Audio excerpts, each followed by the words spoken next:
tous et bienvenue dans cette nouvelle vidéo. Aujourd'hui je vous retrouve avec un book tag sur Stranger Things.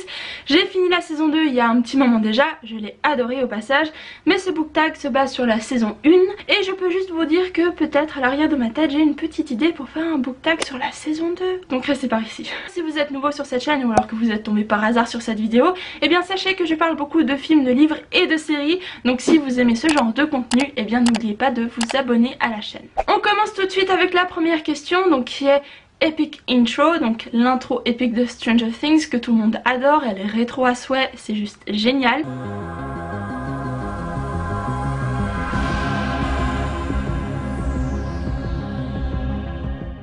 Et donc la question est, nommer un livre qui vous a attiré dès la première page.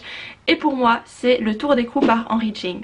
L'histoire commence directement avec un groupe de personnes qui se racontent des histoires d'horreur autour d'un feu de cheminée. Et moi j'ai directement accroché à ce concept, j'adore. L'histoire elle-même parle d'une gouvernante qui va s'occuper de deux enfants un petit peu trop parfaits pour être vrais. Et donc l'histoire commence autour du feu et quelqu'un va dire je connais l'histoire d'une femme qui m'a raconté sa vie en tant que gouvernante et tout ça. Et franchement c'était génial, j'ai complètement adhéré à ce concept et j'ai lu le livre très rapidement, je ne me souviens plus en combien de jours, mais très vite. Deuxième question, donc Dungeons and Dragons, le jeu de plateau que jouent les enfants dans Stranger Things. La question est nommer un univers que vous aimeriez découvrir. J'ai pensé au monde de Narnia. J'adorerais découvrir le monde de Narnia. Quand j'ai vu les films, j'ai adoré, vous savez, c'est cette forêt pleine de neige. Après je n'ai pas lu les livres, mais je vais y remédier, j'ai regardé déjà combien coûtaient les coffrets.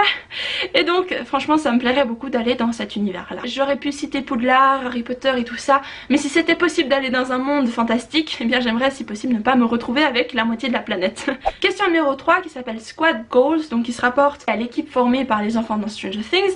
Et donc la question c'est nommer votre groupe d'amis littéraires favoris. Dans Strange Practice, le livre que je suis toujours en train de lire, le groupe formé par notre doctoresse qui s'occupe des êtres surnaturels et ses amis ou patients amis, hein. Elle a quand même des amis vampires, des amis momies, des amis ghouls, des amis démons. Donc je me dis que dans la vie de tous les jours ça peut être plutôt pratique d'avoir ce genre d'amis assez stylé. Et puis tu dis ouais mon ami vampire là, nanani nana. Non, c'est vraiment trop chouette. Question numéro 4 qui est ABC and Christmas Lights, donc qui se rapporte à Joyce Byers qui devient un petit peu folle quand elle a perdu son fils.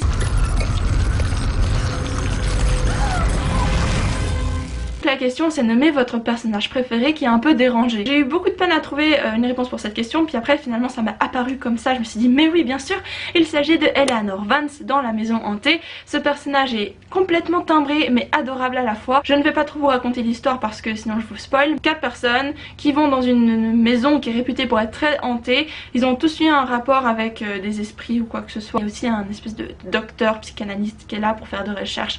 Donc tout ça ne peut donner qu'une grosse catastrophe, forcément. Question numéro 5, donc Upside Down, le monde à l'envers, si je ne me trompe pas, je crois qu'ils l'ont traduit comme ça en français. Et c'est nommer un livre qui fut l'exact opposé de ce à quoi vous vous attendiez. Et alors pour moi c'est la légende de Sleepy Hollow. J'étais peut-être un peu naïve, hein, mais je pensais que ça allait être un petit peu comme dans la série. En fait non.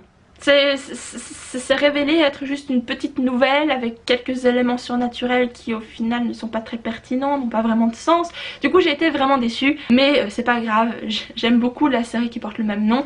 Ça restera le livre qui a inspiré la série, mais c'est pas génial non plus.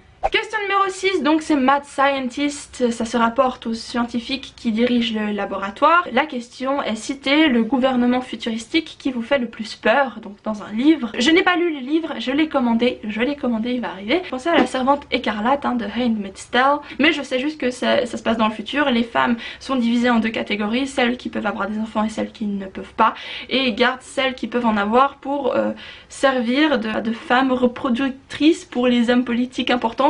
C'est tout ce que je sais, mais en tout cas c'est vraiment pas cool comme futur.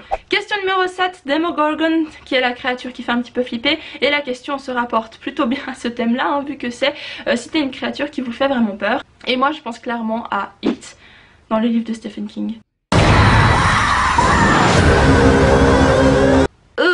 S'il pouvait prendre la forme de ma pire peur, eh bien je serais vraiment...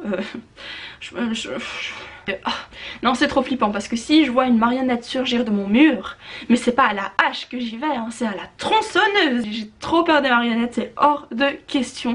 Non, je préfère voir une créature dégueulasse sortir du mur qu'une marionnette.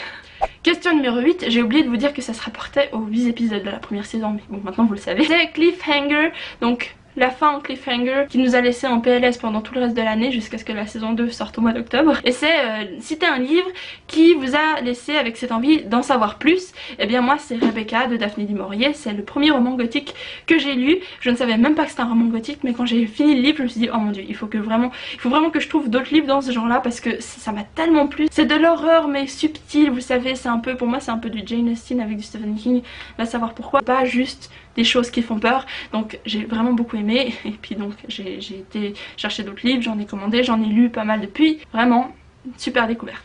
Donc voilà, c'est tout pour cette vidéo, j'espère qu'elle vous a plu. N'hésitez pas à laisser en commentaire ce que vous en avez pensé, ou alors si vous voulez répondre aux questions je les lirai avec plaisir.